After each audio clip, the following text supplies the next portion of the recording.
Good afternoon all.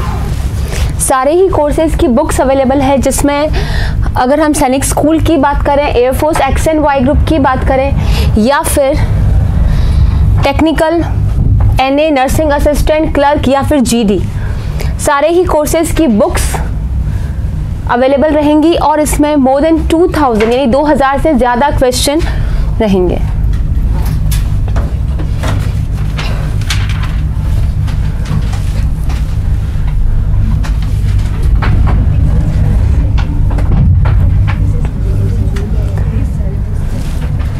जो अभी तक हमने क्वेश्चंस किए हैं और जो हमने प्रोनाउन प्रैक्टिस की है, प्रोनाउन के काइंड्स किए हैं, उसको लेकर के अभी आप कुछ क्वेश्चंस यहाँ पर डिस्कस करेंगे। The master did not know who of the servants broke the glass.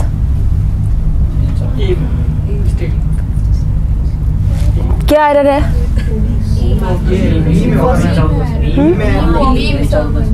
Which of the, क्यों आएगा? क्यों आएगा? रीजन भी होना चाहिए ना, क्यों लगा रहे हो आप? विच क्यों लगा रहे हो? सिलेक्शन के लिए कि भाई master did not know, master नहीं जानता था कि who of the servants broke the glass, कि कौन से सर्वेंट ने ग्लास को तोड़ा। तो अगर हम सिलेक्शन की बात करते हैं तो वहां पर हम हु नहीं लगाएंगे, विच लगाएंगे। तो नोट्स बनाएंगे साथ के साथ।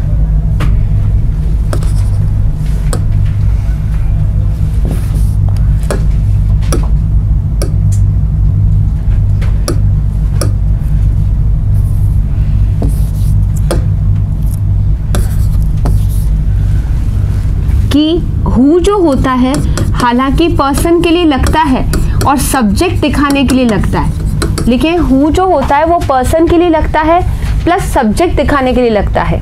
लेकिन विच जो होता है, विच जो होता है वो एनिमल्स और थिंग्स के लिए होता है, वो एनिमल्स और थिंग्स के लिए होता है। लेकिन साथ के साथ वो किसका काम करता है? सिलेक्शन का काम करता है। किसका काम करता है? सिलेक्शन का काम करता है। समझ में आ रहा है? Next, the ruling party stood for implementation of the bill and was ready to stake their political existence. किस में एरर है?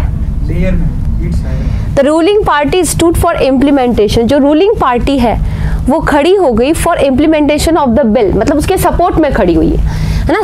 Stood for, stand for phrasal verb होती है किसी को सपोर्ट करना, तो स्टैंड फॉर किसके सपोर्ट में खड़ी हुई? बिल के इम्प्लीमेंटेशन के सपोर्ट में। And was ready to stake their political existence, और अपने जो पॉलिटिकल एग्जिस्टेंस है मतलब राजनीतिक जो अस्तित्व है उसको दाव पर लगाने के लिए तैयार हो गई। तो इसमें एरर क्या है? देयर, क्योंकि पार्टी जो है वो क्या है? वो सिंगुलर है, और अगर हम सिंगुलर की बात कर रहे हैं तो उसके लिए अगर वो अपना पॉलिटिकल एग्जिस्टेंस, अपना राजनीतिक अस्तित्व दाव पर लगाने के लिए तैयार हो गई, तो अपना मतलब किसका? पार्टी का। और वो पार्टी सिंगुलर है या प्लूरल है? वो सिंगुलर है, तो पोजीशन देयर पे नहीं जाएगा, किस पे जाएगा? इट्स पे जाएगा। क्लियर? ठीक है। नेक्स्ट, अच्छा हाँ लिखो। सेंटेंस लिख रहे हो आप लोग? ओके। इसके नोट्स बनाते जाओ।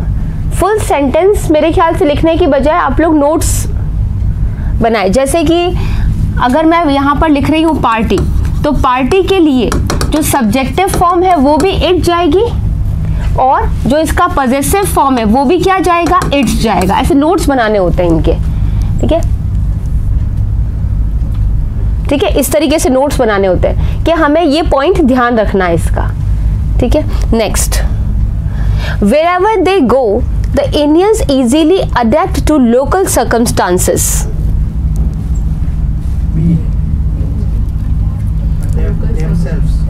वेरी गुड, है ना।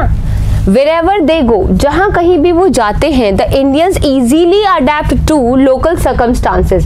जो भारतीय होते हैं वो वहाँ की local circumstances, वहाँ की स्थानीय परिस्थितियों के अनुकूल ढल जाते हैं। तो adapt जो होगा वो अपने बाद क्या लेगा, रिफ्लेक्सिव लेगा ही लेगा। बताया मैंने, स्पेसिफिक पॉइंट पढ़ा हमने।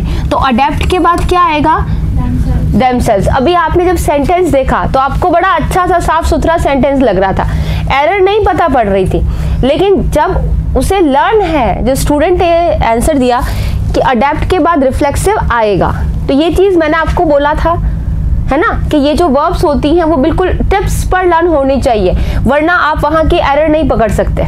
क्लियर? तो आपने अडेप्ट देखते ही चेक किया कि ऑब्जेक्ट है क्या, नहीं है। ठीक है, तो यहाँ पर आप क्या लगाओगे, अडेप्ट देमसेल्व्स, कि खुद को ही अडेप्ट किया। कि भाई किसको अडेप्ट किया, खुद को ही अडेप्ट किया। ठीक है, next, he is not one of those who will help everybody whom he meets. See, whom they meets.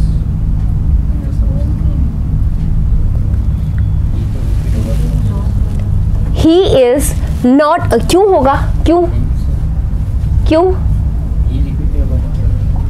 क्यों होगा, याद किया है क्या कहीं पे? He is not one of, he is not one of, पहली बात तो कि वो जो नहीं है, he is, ठीक है, one of, उनमें से नहीं है। ऑफ क्या काम कर रहा है, सिलेक्शन काम कर रहा है। सिलेक्शन एक में से होता है कि बहुतों में से होता है, प्लूरल में से ही होगा। तो कायदे से तो वन ऑफ देम होता है कि उनमें से एक, वन ऑफ देम, लेकिन पीछे क्या कर दिया है, डिस्क्राइब कर दिया है। और जब डिस्क्रिप्शन आ जाएगा तो यहाँ पर क्या लिखेंगे, दोज, कि वो उनमें से नहीं है, किन में से नहीं है, those who will help everybody, जो कि हर किसी की मदद करेंगे, वो उनमें से नहीं है, किन में से, उन लोगों में से, उन लोगों में से जो कि हर किसी की मदद को तैयार हो जाते हैं, जिनको कि वो मिलता है या जिनको कि ये लोग मिलते हैं, जिनको कि ये मिलता है या जिनको कि ये हु मतलब ये लोग मिलते हैं, हु मतलब ये वाले लोग, ये लोगों की बात हो रही है ना, समझ में आ रहा है? तो हूँ ये दे, और वो मीट्स नहीं होगा, अगर याद भी किया है तो मीट होगा, क्योंकि प्लूरल के साथ एस नहीं लगता है, whom they meet। Got the point? ठीक है, देखो इसमें आपको जो चीज़ नोटिसेबल है, जो चीज़ आपको पॉइंट्स नोट करने वाले हैं, जो आपने चेकिंग पॉइंट यहाँ लिए हैं, वो पॉइंट्स क्या आएंगे। पहला पॉइंट तो वन ऑफ के बाद, वन ऑफ के बाद हमेशा प्लूरल नाउन या प्रोनाउन को चेक करना होता है। एक तो ये पॉइंट चेक किया आपने, ठीक है। देन आफ्टर उसके बाद आपने यहाँ पर देखा कि वन ऑफ के बाद जनरली देम होता है, लेकिन यहाँ पर दोस्त क्यों आया है, क्योंकि आपने क्या कर दिया है, उसको डिस्क्राइब कर दिया है। तो हम लिख देते हैं यहाँ पर डिस्क्रिप्शन, कि आपने यहाँ पर डिस्क्रिप्शन कर दिया है। क्लियर? फिर नेक्स्ट पॉइंट आपने चेक किया कि हु के बाद वर्ब आ रही है, वो वर्ब किसके अकॉर्डिंग आती है, पहले वाले के अकॉर्डिंग, लेकिन पहले वाला विल या शेल पर तो जो होता है असर नहीं होता है, केवल आई और वी के लिए शेल होता है, बाकी सब के लिए विल होता है। तो विल का और कोई कंसेप्ट नहीं है, तो विल जनरली है आएगा। विल हेल्प एवरीबडी, एवरीबडी हुम किसको, जिसको कि ये लोग मिलते हैं, ठीक है, तो whom they meet. Clear?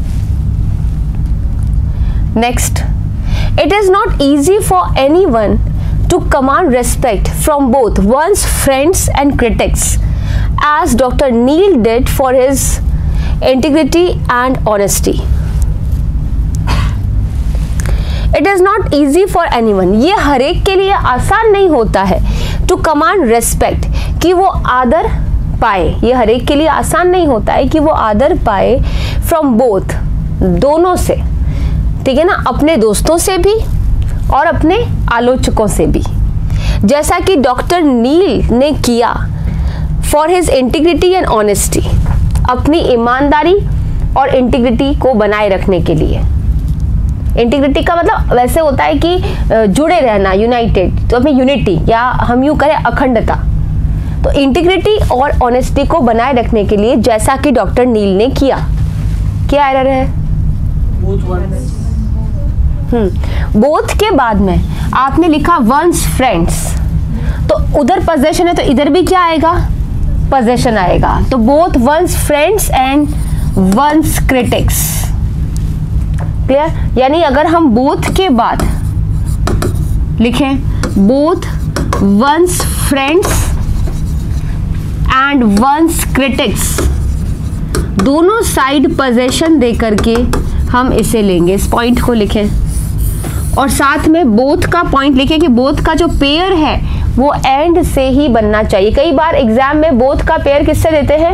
As well as से, वो गलत है। बोथ का पेयर किससे बनता है? एंड से बनता है।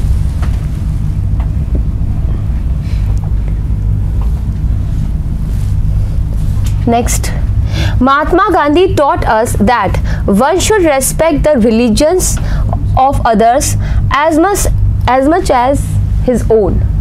महात्मा गांधी ने हमें सिखाया कि किसी भी पर्सन को रेस्पेक्ट करना चाहिए, जैसे दूसरे धर्मों का ही वैसे ही खुद के धर्म का। वंस आएगा कि अगर वन सब्जेक्ट होता है, क्या सिखाया? दैट। यहाँ तक तो है कि महात्मा गांधी टॉट अस, ये तो ठीक है। कि दैट के बाद क्या हुआ? एक नया स्टेटमेंट है, तो क्या जाएगा? अगर वन सब्जेक्ट है तो इसका पोजेशन भी किससे जाएगा? वंस से जाएगा। तो हमारा पॉइंट क्या बनता है कि अगर वन सब्जेक्ट है तो उसका पोजेशन भी वंस जाएगा और उसका रिफ्लेक्सिव भी वन सेल्फ। अगर आता रिफ्लेक्सिव तो वन सेल्फ ही होता। ठीक है, वन का सब कुछ वन से चलेगा। नेक्स्ट बताओ, he you and I shall manage this problem together. 2 3 1 जाएगा। 2 3 1 ये क्या है? Shall manage this problem together. हम इस प्रॉब्लम को आसानी से मैनेज कर लेंगे। ये अच्छा काम है कि बुरा काम है? हम इस प्रॉब्लम, सामान्य है, जनरल काम है। जनरल काम का सीक्वेंस अगर तीनों पर्सन साथ में आते हैं तो क्या होता है? 2 3 1। किस सेंस में? गुड सेंस में। अच्छा काम, नोट करो इस नोट पॉइंट को कि 2 3 1 से गुड सेंस आता है। और इसमें भी अगर दो के पेयर आ जाए 2 3 1 तो कैसे चलता है? पहले तुम फिर वो, अच्छा काम करने के लिए। 2 मतलब क्या है? सामने वाला सेकंड पर्सन। 3 मतलब क्या है? Third person, he she it they, या किसी का नाम, नेमिंग वर्ड। या आई मतलब क्या है? आई और वी। तो अगर तुम और मैं हूं तो 2 और आई, यू और आई। 3 और 1 है तो वो और आई, ही एंड आई। ये दो का सीक्वेंस। तो इस वजह से इसके सीक्वेंस में क्या आएगा? You, he and I, good sense में।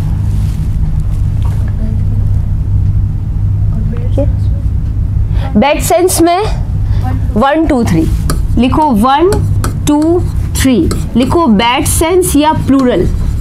बैड सेंस या फिर प्लूरल? प्लूरल मतलब प्लूरल जैसे अगर आ जाए वी, यू एंड दे। आई का प्लूरल वी, यू का प्लूरल यू और ही शी इट का दे, ये प्लूरल। अगर प्लूरल आता है क्या? Bad sense. बैड सेंस क्या होता है? बैड सेंस क्या होता है? कोई भी भूल, कोई भी गलती, कोई चोरी डकैती, है ना, कोई क्राइम, अपराध, ठीक है, वो बैड सेंस होता है। उसका सीक्वेंस 1 2 3 चलता है। मतलब गलत काम में पहले मैं हूं, आई, फिर तुम सामने खड़े हो, तुम जिम्मेदार हो, यू, देन वो थर्ड पर्सन। ठीक है, आई, यू एंड ही। लिख लिया? Was it him who got injured in an accident this morning? क्या ये वही था जो घायल हो गया था एक्सीडेंट में आज सुबह? ही होगा। हाँ बिल्कुल, नोट लिखो इसका पॉइंट लिखें। हिम नहीं ही, और क्यों होगा उसका नोट लिख लें कि इट इज या इट वॉज से हमेशा कौन सी फॉर्म आती है? सब्जेक्टिव फॉर्म आती है, प्रोनाउन की सब्जेक्टिव फॉर्म आती है। क्लियर? और इसे एग्जाम में नेगेटिव फॉर्म में भी दे सकते हैं या इंटरोगेटिव पे भी देते हैं। जैसे ये इंटरोगेटिव आया ना, इट वॉज तो सामने है, एग्जामिनर ने क्या किया? उसको वॉज इट कर दिया। तो हमें थोड़ा अलर्ट रहना है कि वो नेगेटिव भी हो सकता है, वो इंटरोगेटिव भी हो सकता है, तो यहाँ अलर्ट रहना है। ठीक है, next. As soon as he saw his mother, he ran to her and embraced. जैसे ही उसने अपनी माँ को देखा वो दौड़ के उसके पास गया और उसको गले लगा लिया।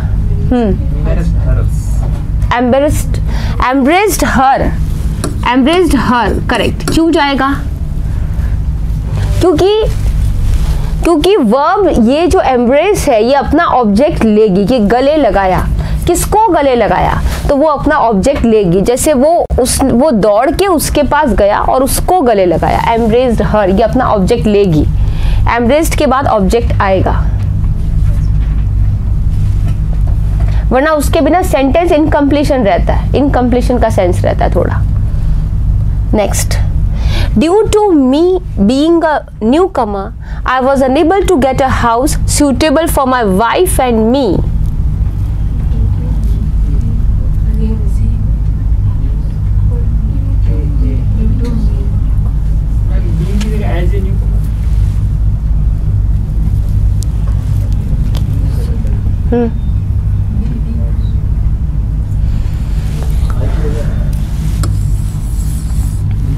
ये क्या दिखा रहा है? ये रीजन दिखा रहा है, कारण दिखा रहा है ना कि एक न्यू कमर होने की वजह से I was unable to get a house, मैं एक नया घर पाने के लिए अयोग्य था। क्यों? जो कि suitable for my wife and me. अब ये तो क्या है? प्रेपोजिशन, और प्रेपोजिशन के बाद हमेशा कौन सी फॉर्म आती है? ऑब्जेक्टिव, यानी माई वाइफ भी ठीक है और आई का मी आना भी क्या है? सही है, ठीक है। Between you and me, for my wife and me, correct है, ठीक है। अब ये देखते हैं, अगर ये रीजन दिखाता है, ठीक है, तो क्या अगर तो इसे अलग से ड्यू टू लिखने की यहाँ पर जरूरत नहीं है, क्योंकि बीइंग अ न्यू कमर, एक न्यू कमर होने की वजह से आई वॉज अनेबल करके भी अगर हम सेंटेंस लिखते हैं तो वो क्या होता है? करेक्ट होता है। अब यहाँ पर देखो, घर कौन नहीं पा सक रहा था? मैं। अनेबल कौन था? मैं। और न्यू कमर भी कौन था? मैं। समझ में आ रहा है? ये जो आई पर्सन है ना, वो घर ना मिलने वाला भी यही था और न्यू कमर भी यही था। अगर दोनों का सब्जेक्ट एक ही होता है तो हम बीइंग के पहले अलग से कोई सब्जेक्ट नहीं लगाएंगे। क्लियर? यस। और ना इसके लिए अलग से ड्यू टू मी करके ऐसा कुछ बनता है, कुछ नहीं बनेगा ऐसा। और मी की भी जरूरत नहीं है। क्यों नहीं है? क्योंकि न्यू कमर भी यही है और घर ना पाने वाला भी यही पर्सन है, तो अलग से बीइंग का सब्जेक्ट नहीं लगेगा। क्लियर? तो क्या आएगा? बीइंग अ न्यू कमर, एक न्यू कमर होते हुए I was unable to get. Clear? समझ में आया क्या? ठीक है, ये सेंटेंसेस और भी आएंगे ऐसे, इसका नोट लिख लेना। बीइंग अ न्यू कमर आई लिखो, इसके आगे नोट लिख लेना, बिकॉज सब्जेक्ट इज सेम, क्योंकि दोनों एक फ्रेज और एक क्लॉज का सब्जेक्ट जो है वो सेम है।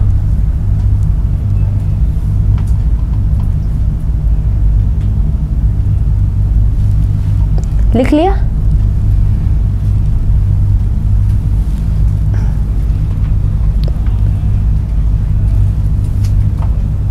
The audience are requested to be in its seats. वैसे ऑडियंस कौन सा नाउन है? कलेक्टिव नाउन है ना। ऑडियंस क्या होता है? दर्शकों का समूह जो होता है वो ऑडियंस होता है, मतलब जो सुनने वालों का ग्रुप। तो ऑडियंस कलेक्टिव नाउन है। तो नोट लिखें इसका कि कलेक्टिव नाउन जो होता है वो हमेशा ही सिंगुलर वर्ब लेता है। पहला पॉइंट कि वो सिंगुलर वर्ब लेगा। दो एरर कैसे आएगी? दो एरर कैसे आएगी? इसको इस कर दोगे तो फिर वो दो एरर थोड़ी आएगी, एरर तो एक ही होती है, ठीक है ना। तो लिखो, कलेक्टिव नाउन जो है वो हमेशा अपने बाद सिंगुलर वर्ब लेता है और अपना पोजीशन भी क्या लेता है? इट्स लेता है, विदाउट अपोस्ट्रोफी। इट्स में क्या नहीं है? यहाँ पर अपोस्ट्रोफी नहीं है। इट्स में क्या नहीं है? अपोस्ट्रोफी नहीं है। नॉर्मल वाला इट्स है, इसका, इसकी, इसके, ठीक है। तो कलेक्टिव नाउन हमेशा अपने बाद सिंगुलर वर्ब लेती है और अपना पोजीशन इट्स लेती है। इसके लिए अगर प्रोनाउन भी यूज किया जाए तो इस कलेक्टिव नाउन के लिए प्रोनाउन क्या आता है? इट। क्या आता है? इट आता है। क्लियर, और इसका जो पोजीशन है वो इट्स आएगा। लेकिन अगर कलेक्टिव नाउन में बिखराव हो जाता है, बिखर जाता है कलेक्टिव नाउन, कलेक्शन कब बनता है, समूह कब बनता है, जब उसमें एक यूनिटी होती है, इंटीग्रिटी होती है, जब वो मिलकर के एक काम कर रहे होते हैं, वो कलेक्शन होता है। हर कोई कलेक्टिव नाउन नहीं होता है, क्लियर, हर किसी ग्रुप को हम कलेक्टिव नाउन नहीं बोलते हैं। कलेक्टिव नाउन का एक मकसद होता है। तो इसका मकसद क्या होता है, ऑडियंस का बैठ करके सुनना। अगर ऑडियंस बैठ करके सुन ही नहीं रही है, ठीक है, सीट छोड़ चुकी है, तभी तो उसको रिक्वेस्ट हो रही है कि audience are requested to be in its seats, कि ऑडियंस से रिक्वेस्ट हो रही है कि अपनी सीट पर बैठो। फिर वो ऑडियंस कहाँ है, वो तो बिखर गए लोग, यहाँ वहाँ घूम रहे हैं। Got the point. जैसे ही बिखराव आता है, डिस्प्यूट यानी झगड़ा, डिसएग्रीमेंट, असहमति, डिवीजन, विभाजन, इस तरह का जब सेंस आता है तो कलेक्टिव नाउन बिखर जाता है और वो अपने बाद कैसी वर्ब लेता है, प्लूरल वर्ब लेता है, और तब उसका पोजीशन भी क्या हो जाता है, देयर, इट्स की बजाय। क्लियर। तो लिखो डिवीजन, लिखो जब डिवीजन हो जाए तो यही कलेक्टिव नाउन प्लूरल वर्ब लेगा और इसका जो पोजीशन है वो देयर होगा।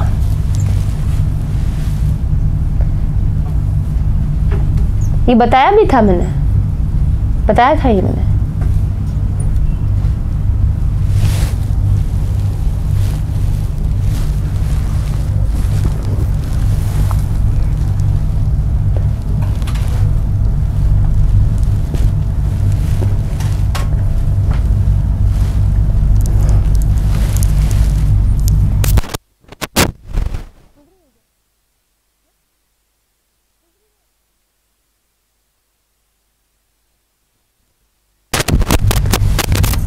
समझ में आ रहा है क्या?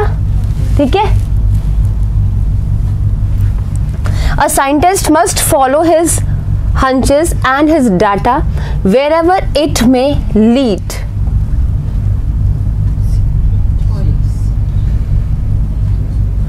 A scientist must follow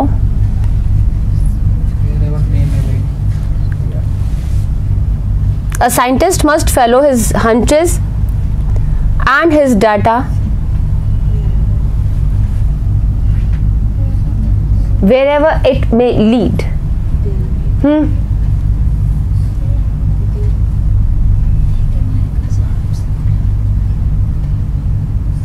बताओ बताओ। ये आएगा एक ही जगह।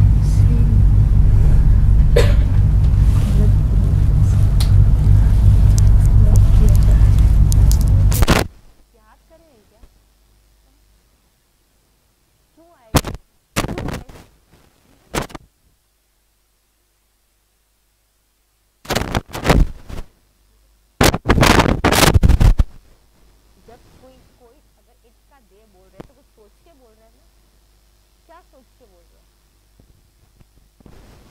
नहीं पता नहीं, इसको याद है। 5 पैंडल में से लिया 10 तो सवाल है उसमें। रीजन क्या है इसका? रीजन क्या है? रीजन भूल गया मैं, पढ़ा था उसमें रीजन नहीं था। साइंटिस्ट मस्ट फॉलो, साइंटिस्ट को फॉलो करना चाहिए। क्या फॉलो करना चाहिए? His hunches and his data. ठीक है ना, किसी भी साइंटिस्ट को फॉलो करना चाहिए, ठीक है, उसके जो भी कॉन्सेप्ट्स हैं और उसके कोई डेटम, प्लूरल, डेटम का प्लूरल डाटा, ये प्लूरल है तो ये भी प्लूरल है, चेक किया हमने कि एंड से ये भी प्लूरल है और ये भी प्लूरल है। अब वेरेवर, जहाँ कहीं भी, ठीक है, इट, जहाँ कहीं भी। अब साइंटिस्ट के ले जाने की बात नहीं हो रही है, बात किसके ले जाने की हो रही है? ये जो थ्योरीज और ये जो डाटा है, प्लूरल है दोनों, इनके ले जाने की बात हो रही है। तो एंड से जब दो चीजें जुड़ेंगी, क्लियर, तो वो जो ले जाएंगी तो वो इट में लीड या वेरेवर दे में लीड, क्या जाएगा? दे में लीड। और क्यों, जो किसके लिए दे आएगा? ये जो हंचेज एंड डाटा है इसके लिए। सिंगुलर होता है तो डेटम होता है, प्लूरल होता है तो डाटा होता है। और जहां कहीं भी वो ले जाए उसी को तो ये साइंटिस्ट फॉलो करेगा। फॉलो किसको करेगा? अपने हंचेज और डाटा को जहां कहीं भी वो ले जाते हैं, वो मतलब ये, ठीक है, data. I am used to many guest every day but there was none today.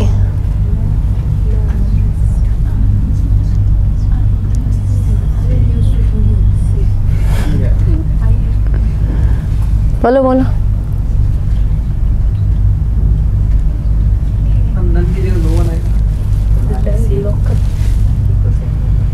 और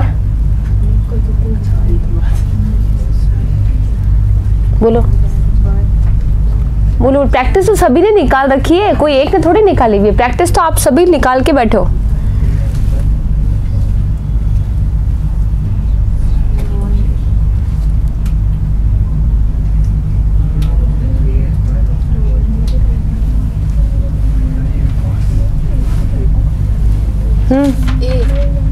क्या क्या एरर है?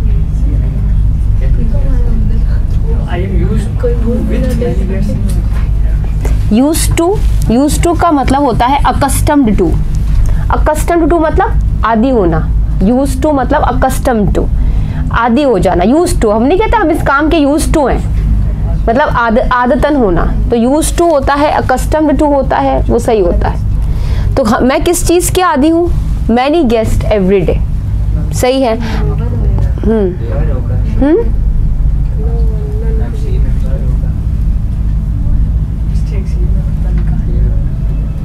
बट देयर वॉज, हाँ but there was no one. देखो नो वन करेंगे, नन नहीं करेंगे, इसको नो वन करेंगे। पर्सन की बात हो रही है, उसे नो वन से ले जाएंगे।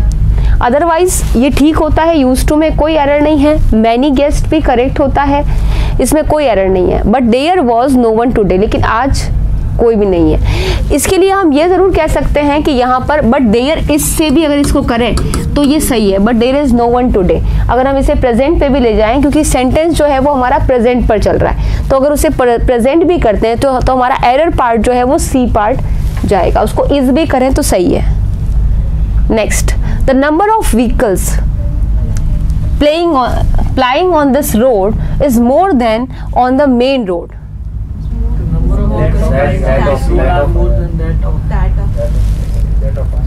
The number of vehicles, ठीक है, plying on this road is more than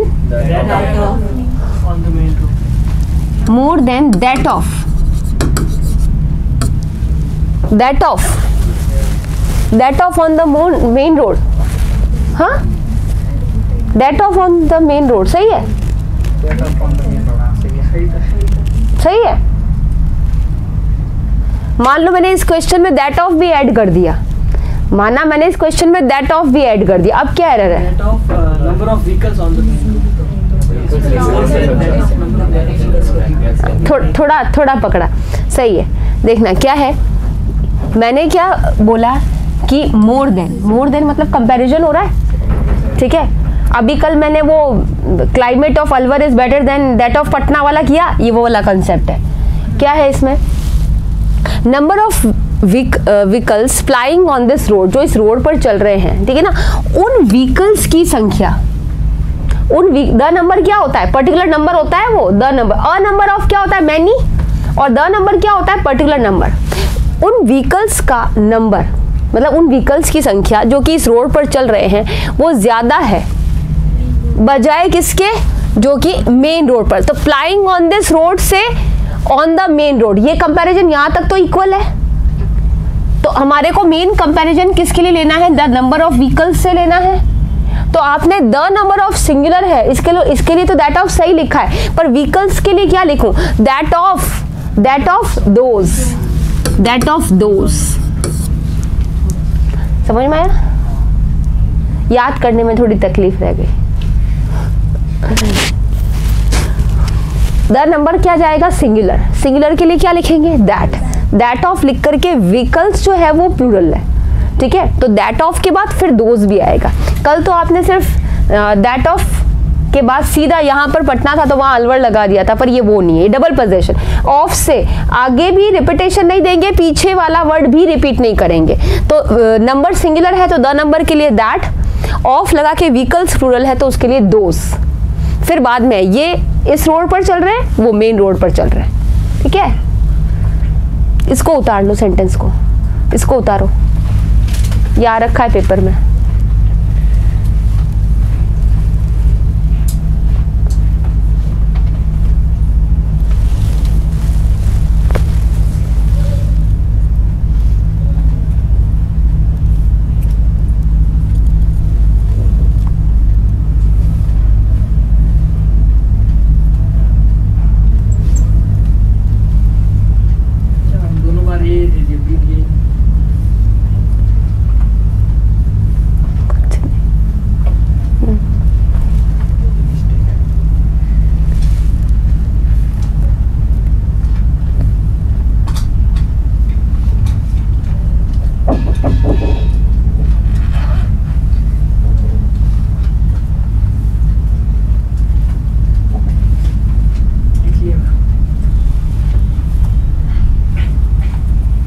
One should make his best efforts if one wishes to achieve success in the organization.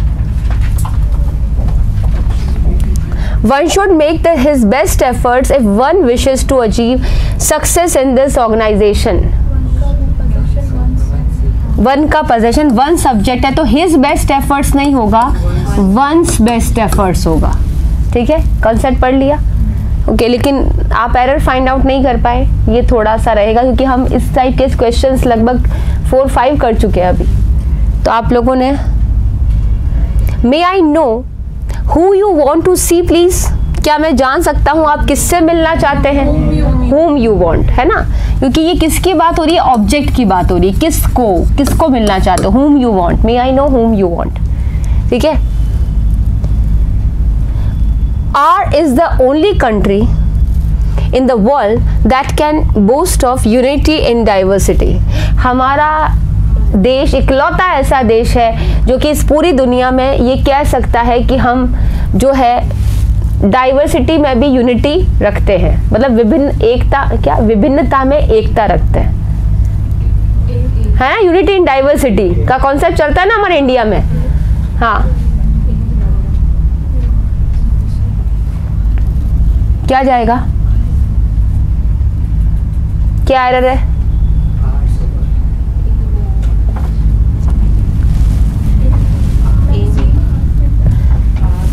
कल मैंने आपको एक पॉइंट बताया था कि OUR हमेशा क्या होता है? एडजेक्टिव होता है, यानी अपने बाद हमेशा क्या लेगा?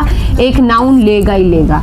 ये नाउन के आगे लगने वाला पोजीशन दिखाने वाला एडजेक्टिव होता है, लेकिन अगर दोनों को मिला करके लिखे तो एक वर्ड क्या बनता है? आर्स। अब देखो हमारा आर अकेला तो कभी नहीं आएगा, तो क्या बोलेंगे? Our country is the only country. बोलना तो हमको यूं है कि हमारा देश ही इकलौता ऐसा देश है, यही बोलना है हमारे को, हमारा देश ही इकलौता ऐसा देश है। पर हम आर कंट्री को क्या करेंगे? आर्स करके मिला करके लिखेंगे। तो आर कंट्री को अलग अलग नहीं लिख करके एक ही वर्ड पे लिखेंगे ours. Ours is the only country. Clear? Last summer he went to his uncle's village and enjoyed very much. Enjoy अपने बाद रिफ्लेक्सिव लेगा ही लेगा। क्या आएगा? ही के लिए क्या आ जाएगा? हिमसेल्फ, है ना। एंजॉय अपने बाद रिफ्लेक्सिव लेगा। If I were him, I would have taught those cheats a lesson.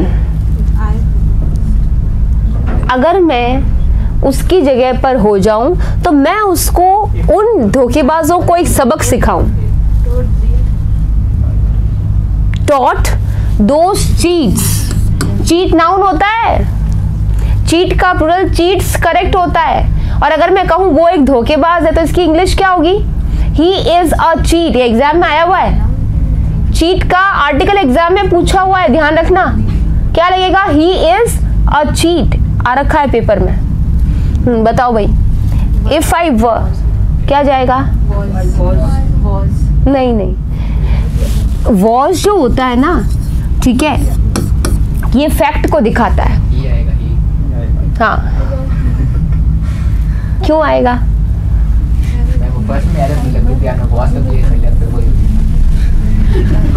कुछ भी was फैक्ट दिखाने के लिए was, ठीक है ना।